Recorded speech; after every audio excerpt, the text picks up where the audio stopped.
بسم اللہ الرحمن الرحیم نحمدہ ونصلی علی رسول الکریم اما بعد اعوذ باللہ من الشیطان الرجیم بسم اللہ الرحمن الرحیم السلام علیکم ورحمۃ اللہ وبرکاتہ۔ تمام قسم کی تعریفات، تسبیحات، توصیفات، کبریائیاں، بڑائیاں اللہ رب العزت کے لیے ہیں، اور اس کے بعد درود و سلام ہو ہزاروں دفعہ، کروڑوں دفعہ، لاکھوں دفعہ حضرت محمد صلی اللہ علیہ وآلہ وسلم پر اور تمام انبیاء کرام، صحابہ کرام رضی اللہ عنہم اجمعین پر۔ آج ہم بات کریں گے قرآن مجید کے پڑھنے کی فضیلت کے بارے میں، اور اللہ نے جو ایمان والوں کے لیے قرآن میں آیتیں نازل فرمائی اس بارے میں کہ اللہ کیسے ایمان والوں کے لیے اپنی آیتیں ارشاد فرماتا ہے۔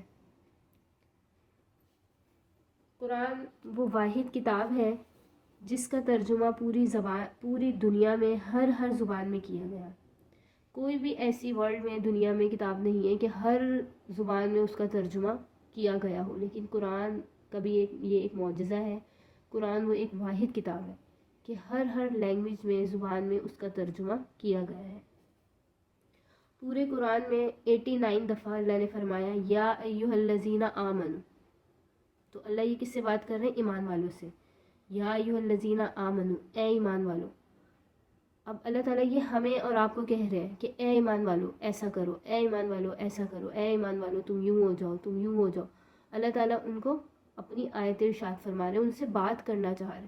تو یہ ہمیں بھی چاہیے کہ ہم قرآن پڑھیں اور اس کو ترجمے سے پڑھیں، تاکہ ہم سمجھیں کہ ہمارا اللہ ہم سے کیا کہہ رہا ہے، ہمیں معلوم ہو کہ اللہ تعالیٰ ہمیں کیا فرما رہے ہیں۔ اب دیکھیں 89 دفعہ، کوئی بھی آپ کو ایک دفعہ کوئی کام کہے، کوئی بات کہے، 2 دفعہ کہے، 3 دفعہ کہے تو تاکید آ گئی۔ اب اللہ تعالیٰ، اب سمجھ لیں 89، 90 میں ایک کم، اتنی بار اللہ تعالیٰ تمام مومنوں سے بات کر رہے ہیں، ان سے بات کرنا چاہ رہے ہیں۔ تو ہمارا بھی یہ حق ہے کہ ہم وہ بات سنیں، ہم دیکھیں، وہ پڑھیں۔ پورے قرآن کا ترجمہ آپ نہ پڑھیں، لیکن آپ ایٹ لیسٹ وہ 89 آیات کھول کے ان کا ترجمہ تفسیر تو پڑھیں کہ ہمارا رب ہم سے کیا کہنا چاہتا ہے۔ اللہ اسی کی برکت سے آپ کو آگے پڑھنے اور پڑھانے کی توفیق عطا فرما دے، اور اس کو یاد کرنے کی، عمل کرنے کی توفیق فرمائے انشاءاللہ۔ اور اللہ تعالیٰ نے اور بھی جگہ میں فرمایا ایمان والوں کے علاوہ یا ایھا الذین کافروا، یا ایھا الذین کفروا، تو اللہ یہاں پہ کافروں سے فرما رہے ہیں، ٹھیک ہے، کافروں سے بات ہو رہی ہے۔ کہیں فرمایا یا ایھا الذین ہادوا، یہودیوں سے بات، یا اہل الکتاب، اے اہل کتاب، عیسائیوں سے بات۔ پھر اللہ کہیں فرماتے ہیں یا بنی آدم، اے بنی آدم، پوری دنیا، پوری کائنات اس سے مخاطب ہے، ٹھیک ہے۔ لیکن جہاں جہاں اللہ رب العزت فرما رہے ہیں یا ایھا الذین آمنوا، اے ایمان والو، تو یہ یہاں پہ اللہ بات کرنا چاہ رہے ہیں، یہ حکم نہیں ہے۔ اگر ہم حکم دیکھیں کہ اللہ کا آرڈر ہے کہ نماز پڑھو، اقیموا الصلاۃ، آتوا الزکاۃ، زکوٰۃ ادا کرو، حکم اس میں 40 نکلیں گے مشکل سے پورے قرآن میں۔ آرڈر ہے، آرڈر اس میں 4 نکلیں گے، لیکن اللہ یہ بات کرنا چاہ رہے ہیں اپنے بندوں سے، ٹھیک ہے۔ جیسے شروع میں ابھی آپ نے سورہ بقرہ اسٹارٹ کی، الحمدللہ ایک سپارہ ہوا، اس میں آپ نے پڑھا سورہ بقرہ میں شروع میں سب سے جو پہلی اللہ نے بات کی یا ایھا الذین آمنوا لا تقولوا راعنا، اے ایمان والو نہ تم کہو راعنا وقولوا انظرنا، اور تم کہو ہم نے دیکھا، ہم نے اطاعت کی، ہم نے سنا سمجھا۔ راعنا کا لفظ استعمال نہ کرو، ٹھیک ہے۔ یہ کیا ہے؟ یہ نبی کا پہلا حق بتایا۔ سب سے پہلے اللہ نے مومنوں سے جو بات کی تو ان کو یہی بات کی ان سے کہ میرے نبی کا ادب کرو۔ نبی کا حق بتایا گیا کہ ان سے جب بات کرنی ہے آپ نے تو راعنا کے لفظ نہیں کہنے، بلکہ کیا کہنا ہے؟ سمعنا واطعنا، ہم نے سنا، ہم نے اطاعت کی۔ اللہ کا حکم ہو، حدیث ہو، کوئی آپ کو حدیث کے ذریعے سے بات بتائی جا رہی ہے، آپ کہیں میں نے سنی، میں نے اطاعت کی۔ آپ اس میں سے اپنی بات آگے نہیں رکھ سکتی، نہیں میں تو یہ چاہتی ہوں، یا مجھے تو ایسا لگتا ہے کہ ایسا ہونا چاہیے، یا آپ ایسے نہیں، آپ یہ صحیح نہیں پڑھ رہی، پڑھا رہی، ایسا ہونا چاہیے۔ اس طرح سے نہیں کہہ سکتے، کیونکہ اگر کوئی بھی چیز جو پڑھائی جا رہی ہے، سمجھائی جا رہی ہے، وہ ایسے اپنے الفاظ نہیں ہیں، وہ اللہ کے الفاظ ہیں، اللہ کے رسول کے الفاظ ہیں، قرآن مجید ہے، اس کا ترجمہ ہے یا اس کی تفسیر ہے احادیث مبارکہ سے، یا پھر آگے اگر دیکھا جائے تو صوفیہ کرام اور علماء کرام، حفاظ کرام، ان کے قول وغیرہ بیان کیے جا رہے ہیں۔ تو اپنی اس میں کوئی گفتگو نہیں ہے۔ کچھ سمجھانے کے لیے اگر کچھ مثال کے طور پہ بتایا جائے وہ اس سے الگ ہے۔ تو اس میں اللہ نے سب سے پہلے کیا فرمایا کہ میرے نبی کا ادب کرو۔ پھر اللہ تعالیٰ نے آخری میں اور بھی اللہ نے بیچ میں بہت سارے، جیسے یا ایھا الذین آمنوا، کے حوالے سے آیتیں فرمائی. پھر آخری میں فرمایا وہ ہم سے مطالبہ ہے اللہ کا، ہم سے اللہ مطالبہ فرما رہے ہیں 28ویں پارے میں، یا ایھا الذین آمنوا توبوا الی اللہ توبۃ نصوحا. دیکھیں نصوحا، اب یہاں اس کو تھوڑا سا آپ دیکھیں، اے ایمان والو توبہ کر کے اپنے رب سے جڑ جاؤ. اللہ کیا فرما رہے ہیں؟ توبہ کر کے اپنے رب سے جڑ جاؤ. قرآن بھی بہت ہی زیادہ عجیب کتاب ہے. قرآن بہت ہی زیادہ فصیح و بلیغ کتاب ہے. قرآن کی فصاحت بلاغت اتنی ہے کہ قرآن کے ایک ایک لفظ کے 40 لفظ بنتے ہیں. قرآن کی اتنی فصاحت اور بلاغت ہے کہ اس کو اگر ہم بیان کرتے جائیں ہماری عمریں ختم ہو جائیں لیکن وہ ختم نہیں ہو. اب دیکھیں ناسخ، نسوحن ہے نا، نسوحن اب یہ نکلا کس سے ہے؟ ناسخ سے. اب اصل لفظ اس میں ناسخ ہے تو اس سے ہم بیان کریں گے. نسوحن تو نصیحت کو کہتے ہیں، جڑنے کو کہتے ہیں، ٹھیک ہے. اب نسوحن سے جڑنا، نصیحت، یہ کیسے سمجھ آیا آپ کو اس کا ترجمہ؟ کہ ناسخ کہتے ہیں درزی کو، اور ناسخ نصیحت کرنے والے کو بھی کہتے ہیں. اب نصیحت کو نصیحت کیوں کہتے ہیں؟ کیونکہ اچھی بات اس کو اچھائی سے جوڑ دیتی ہے. ایک اچھا بول آدمی کو اچھائی سے جوڑ دیتا ہے. جیسے درزی دھاگے سے کپڑے کو کپڑے سے جوڑ دیتا ہے، اس لیے اس کو درزی کہتے ہیں. اور عربی میں درزی کو ناسخ کہتے ہیں. نبیوں کو بھی ناسخ کہتے ہیں کیونکہ وہ اپنی باتوں سے بندوں کو اللہ سے جوڑ دیتے ہیں، تو اس لیے اسے نصیحت کہا جاتا ہے. ٹھیک ہے. اب نصیحت کا کیا مطلب ہے؟ جڑ جانا، اپنے رب سے جڑ جانا.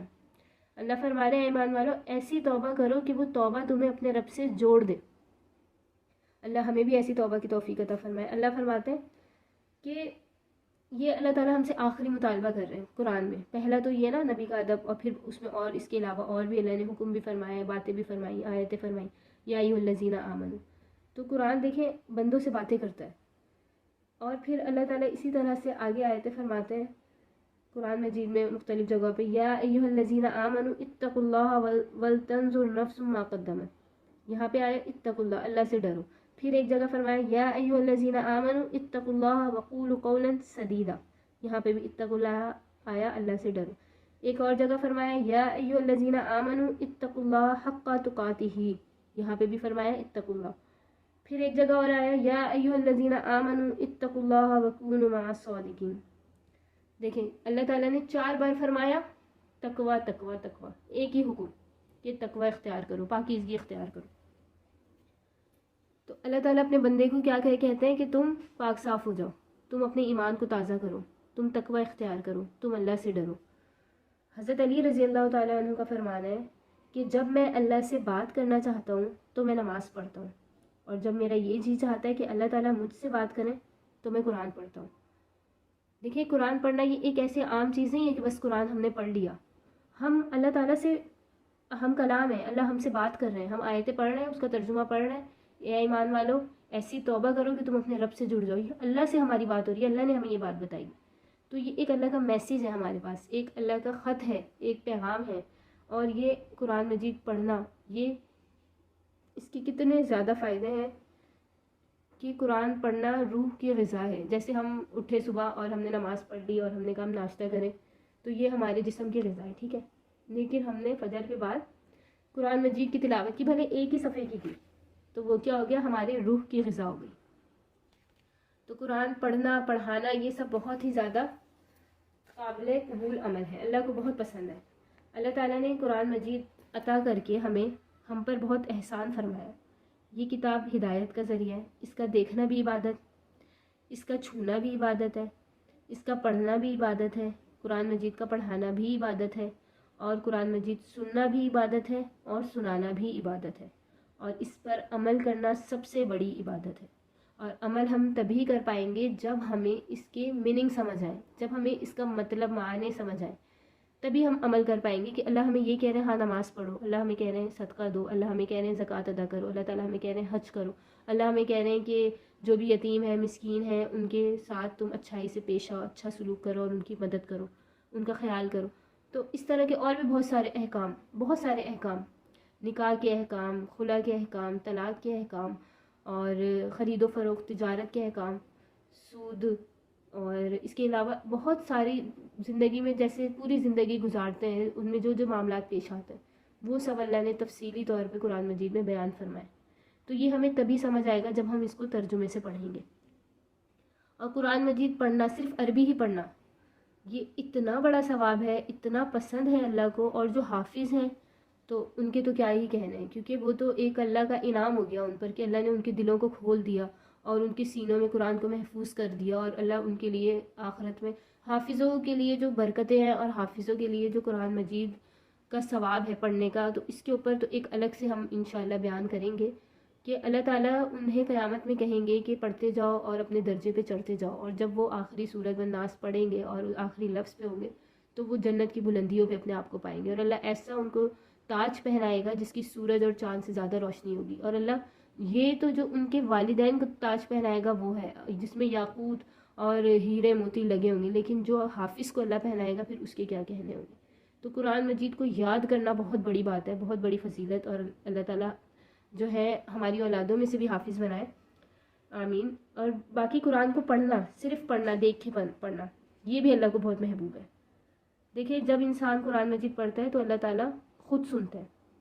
حدیث مبارکہ کا مفہوم ہے کہ تم کسی گانا سننے والی عورت کا گانا اتنے شوق سے نہیں سنتے جتنے رغبت سے اللہ رب العزت قرآن پڑھنے والے کے قرآن کو سن رہے ہوتے ہیں. تو اللہ تعالیٰ خود سن رہے ہوتے ہیں. آپ یہ نہ سمجھیں کہ میں نے ایک صفحہ پڑھ لیا اور رکھ دیا. آپ یہ سوچ سمجھ کے پڑھنے بیٹھیں، بھلے آپ ایک صفحہ پڑھیں کہ یہ میں قرآن ایسے ہی نہیں پڑھ رہی، میرا رب اس کو سن رہا ہے. تو پھر آپ دیکھیے گا کہ آپ کو اس میں الگ ہی لذت آئے گی اس کے پڑھنے میں. اور اللہ تعالیٰ نے فرشتوں کو قرآن سننے کی صلاحیت دی، ٹھیک ہے، پڑھنے کی صلاحیت نہیں دی، سوائے جبرائیل علیہ السلام کی. جبرائیل علیہ السلام کو اللہ نے قرآن پڑھنے کی بھی صلاحیت دی. انہوں نے نبی کریم صلی اللہ علیہ وسلم کے ساتھ قرآن کا دورہ بھی فرمایا، پورا قرآن جو ہے پڑھا وہی لے کے آتے تھے اور آپ وسلم کو پڑھاتے تھے، اور پھر پورا پڑھنے کے بعد دوبارہ دورہ بھی فرمایا. تو اب دیکھیں جو چیز انسان کے پاس نہ ہو تو اس کی ویلیو انسان کی نظر میں بہت زیادہ ہو جاتی ہے. کہ اگر انسان کوئی کام نہ کر سکے اور دوسرا وہ کرتا ہو تو وہ شخص سوچتا ہے کہ واقعی اللہ نے اس کو یہ قابلیت بخشی ہے، تو اس کی بھی ویلیو بڑھ جاتی ہے. اسی طرح فرشتے جب انسانوں کو دیکھتے ہیں تو وہ تعجب کرتے ہیں کہ ہم تو پڑھ نہیں سکتے قرآن اور یہ کتنا خوبصورت قرآن پڑھ رہا ہے. تو فرشتے تعجب سے دیکھتے ہیں. جب ایک بندہ قرآن پڑھنے والا قرآن پڑھتا ہے تو وہ ایک ایک کر کے فرشتے سننے لگ جاتے ہیں اور وہ مجمع لگا لیتے ہیں. اور حدیث میں آتا ہے کہ جب ایک قرآن پڑھنے والا قرآن پڑھتا ہے تو فرشتے ایسے اس کے اوپر ایک سے ایک کر کے آتے ہیں کہ سر سے لے کر اس کے آسمان تک ایک مجمع لگا لیتے ہیں پورا، اور وہ اس سے پھر محبت کرتے ہیں قرآن پڑھنے والے سے. تو اللہ تعالیٰ نے آپ کی قرآن پڑھنے کو یوں ہی نہیں بنایا، اس میں بہت اجر و ثواب بھی رکھا. پھر ایک ایک نیکی پہ 10 نیکیاں، ایک ایک لفظ کے پڑھنے پہ 10 نیکیاں اجر عطا فرمایا. پھر اللہ تعالیٰ نے اس کے سمجھنے کا، اس کو پڑھانے کا، اس پر عمل کرنے کا اور زیادہ اجر فرمایا، اور یہ صدقہ جاریہ بھی بنایا. جیسے ہم پڑھ رہے ہیں، اب ہم میں سے، آپ میں سے کتنے لوگ ہیں کہ جن کے والدین نہیں ہیں یا والدین میں سے ایک نہیں ہے، تو اس کا ثواب انہیں جائے گا. جیسے میرے والد کا انتقال ہو گیا تو اللہ تعالیٰ میرے اس پڑھنے پڑھانے کو جو ہے وہ قبول کرے اور اس کا جو صدقہ جاریہ ہے وہ ان تک پہنچائے. اسی طرح اور بھی ہمارے گروپ میں اور بھی کچھ لوگ ہیں کہ جن کے والدین میں سے کوئی ایک نہیں ہے، تو ان کے بھی پڑھنے پڑھانے کا ثواب ان تک جا رہا ہے. تو یہ آپ کا قرآن پڑھنا ایسے رائے گا نہیں جاتا. آپ ایک صفحہ پڑھیں، آپ آدھا صفحہ پڑھیں، قرآن مجید کو تلاوت سے پڑھیں، اچھی طریقے سے اس کو سمجھ کے پڑھیں، آپ اس کا ترجمہ کریں، اس کو ترجمے کو سمجھیں، اس پر عمل کرنے کی توفیق اللہ تعالیٰ دے، ہم سب کو دے، اور ہم اس پر عمل کریں. پھر نیت کر لیں. دیکھیں سب سے بہترین جو چیز ہے نا، سب سے پہلی چیز نیت ہے. اگر ہم نیت کر لیتے ہیں تو وہ ویسا ہی ہوتا ہے. اللہ تعالیٰ انسان کے گمان کے مطابق فیصلہ فرماتے ہیں. جو ہم گمان کر لیتے ہیں ویسا ہی ہوتا ہے. تو اگر ایک شخص ہے وہ قرآن مجید حفظ کرنے لگا، ٹھیک ہے، اب اس نے 1 سپارہ 2 سپارہ حفظ کیے، اب اس کی زندگی اتنی تھی، اس کی زندگی ختم ہو گئی، اس کو موت آ گئی، ٹھیک ہے. اب اللہ نے قبر میں ایک فرشتے کو اس کے ساتھ رکھ دیا کہ وہ فرشتہ اس کو آگے کا قرآن مجید حفظ کرواتا جائے گا، اور وہ جب قیامت کے دن اٹھے گا تو وہ حفاظ کرام کے ساتھ وہ بندہ ہوگا. اللہ نے اتنا اس کو اعزاز بخشا. دیکھیں نیت اصل چیز ہے. ہم نے نیت کر لی اللہ کے حکم سے کہ ہم ضرور اس قرآن مجید کے ترجمے کو پورا کریں گے.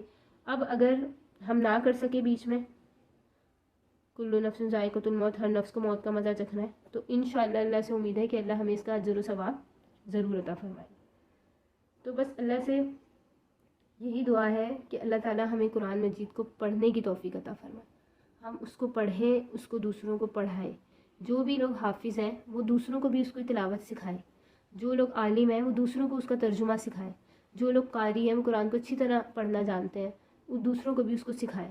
دیکھیں ہر چیز میں اللہ نے اجر رکھا ہے، اور کچھ اللہ تعالیٰ دنیا میں ہی عطا فرما دیتے ہیں، اور اللہ کے پاس جو ہے وہ آخرت میں وہ تو بے حساب ہے۔ تو یہ نہ سوچیں کہ ہر چیز کا ہمیں دنیا میں بدلہ مل جائے، بس نیکی ہے ایک اللہ کے لیے کی ہے، اور وہ اللہ تعالیٰ اس کو پورا کر دے۔ آپ اپنے لیے، اپنے ماں باپ کے لیے اس کا ثواب جو ہے یہ سارے ثواب کر سکتے ہیں۔ یہ ایک نیک کام ہے۔ اگر آپ آج بیٹھیں گے، نماز پڑھیں گے، قرآن مجید پڑھیں گے، اس کا ترجمہ پڑھیں گے، تو کل انشاءاللہ آپ کی اولاد میں سے بھی اللہ تعالیٰ ایسے ہی اولاد آپ کو عطا فرمائے گا جو قرآن کو سمجھے گی، کیونکہ آپ کے اندر کی جو چیز ہے وہی آپ کی اولاد میں آئے گی، تو وہ بھی قرآن کو سمجھیں گے، سیکھیں گے۔ تو اللہ تعالیٰ سے یہی دعا ہے، اللہ تعالیٰ ہمیں قرآن پڑھنے، پڑھانے کی، سمجھنے کی، اس کو سمجھانے کی توفیق عطا فرمائے، اور ہم سے جو بھی غلطی کوتاہی اس قرآن مجید کے پڑھنے پڑھانے میں ہو، اور آپ کو کچھ بھی سمجھانے میں ہو، اللہ اس کو معاف فرمائے۔ وآخر دعوانا ان الحمد للہ رب العالمین۔